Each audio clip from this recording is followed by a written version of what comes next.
r/NoSleep, posted by Reddit user Spike Goddess. I run a museum of cursed objects. Someone didn't kiss the dog.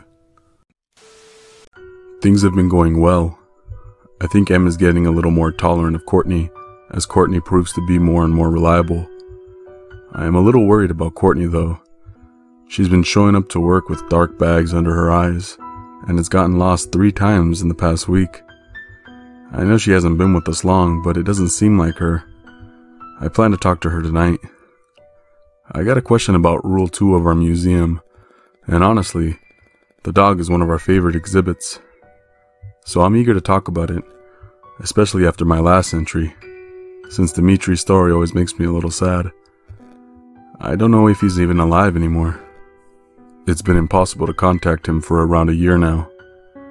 Anyway, as a reminder, our museum's rule number 2 reads as follows. You must kiss the dog on the nose upon entering the museum. So I'll get to that. But first, I want to quickly address Rule 3, which reads, follow all rules posted around the museum, provided they contain at least 1 capital letter and are properly spelled. I think there has been some curiosity regarding why this is the case, and some disregard for the official rules of the museum. Rest assured, any incorrectly spelled or all lowercase rules provide a very real danger, just as much as not following our real rules. On a small desk, somewhere in the museum, lies a ragged childhood journal. The first few pages are full of messy, scrawled red lettering in a child's handwriting. Poorly spelled, they consist of random notes. One such note reads, "Mommy, I hate you," while another reads, "No, Daddy, no, no." The curse on the journal is more of a nuisance than anything most of the time. It's so benevolent that guests are allowed to leave the little entries in the journal, provided they are child appropriate, out of respect for the energy of the little boy Em says she feels in the journal. However, it does get mischievous and tends to try to write fake rules for various exhibits. They are always rather grammatically poor and contain misspellings, and they usually don't start with a capital letter, hence Rule 3. Lately, a fake sign with red lettering commanding guests to say goodbye to Herman has been appearing, no matter how many times Courtney takes it down. Now that's out of the way, I want to tell you about the time that someone broke rule number 2 and didn't kiss the dog. It was only about a month or 2 ago, actually. Em was doing the majority of the work that week, because I had gotten whammied pretty badly on Tuesday, when we'd somehow forgotten to kill the Tamagotchi. The creature inside it had been able to move into the real world at midnight, and, being a terrifying cursed creature, became extremely violent. The duck-like creature might look cute in 2 dimensions, but trust me, in 3, it's horrifying. I had taken a trip to the hospital after getting almost mauled to death by the thing, and the only reason I didn't die is because Em managed to spook it back inside the game with her special skill set. It's not big on empaths, the Tamagotchi. We've been calling the monster Tama, although it is by no means an affectionate nickname.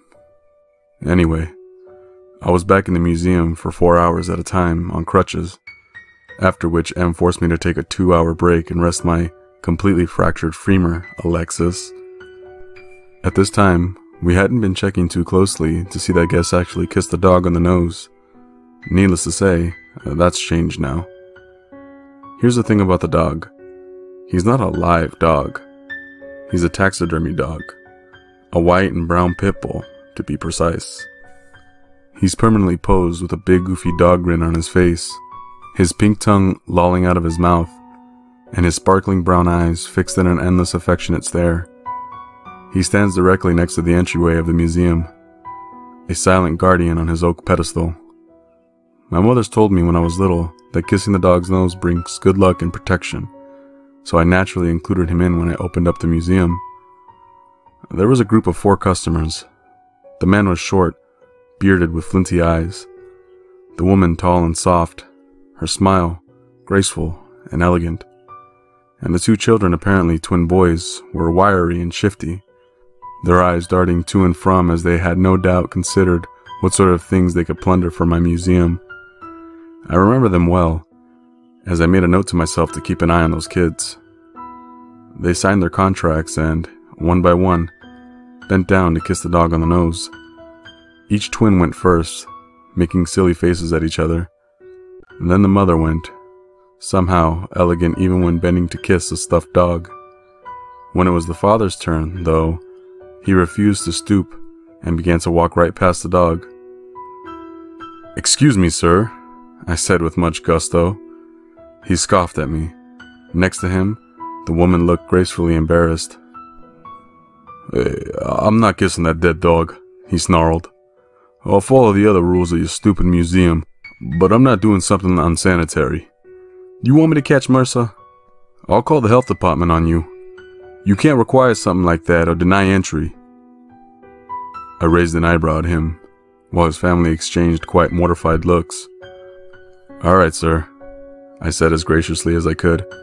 "Please, go right ahead."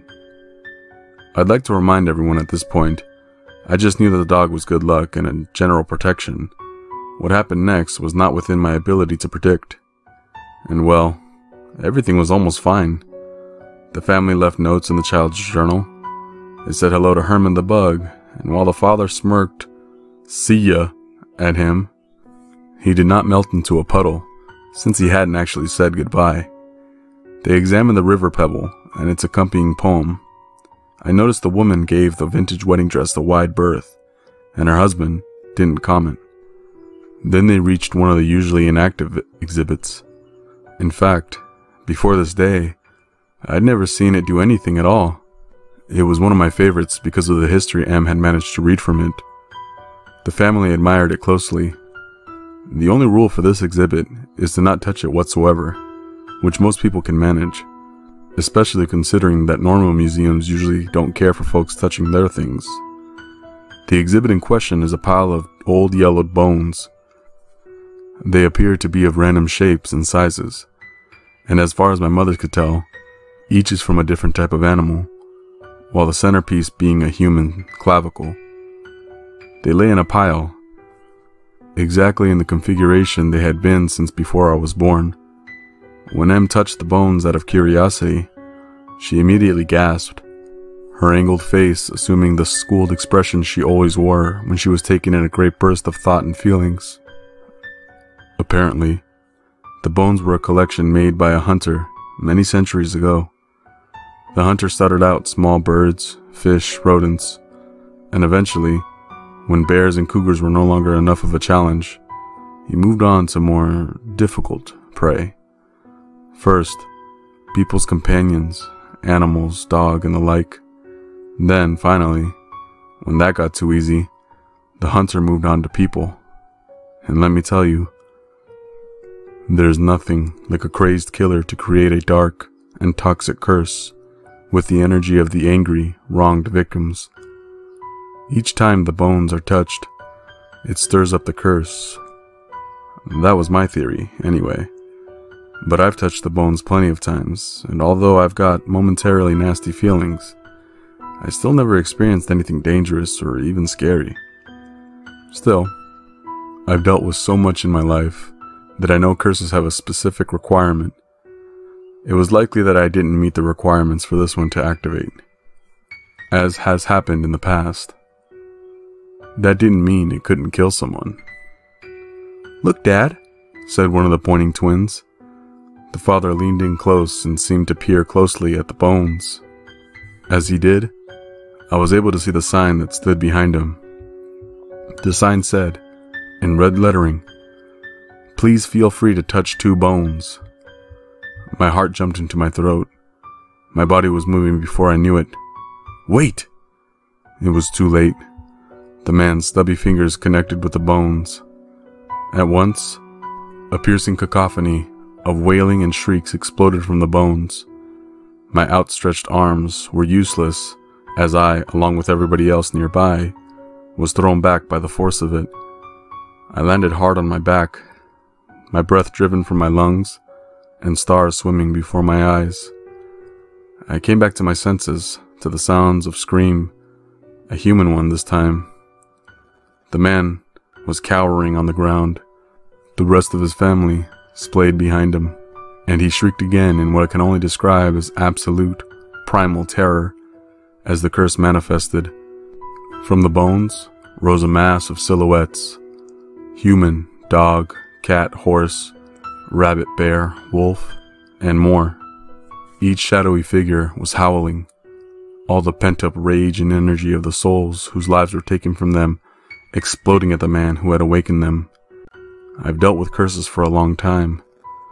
I'm usually pretty level-headed in the face of a full-blown manifestation like this.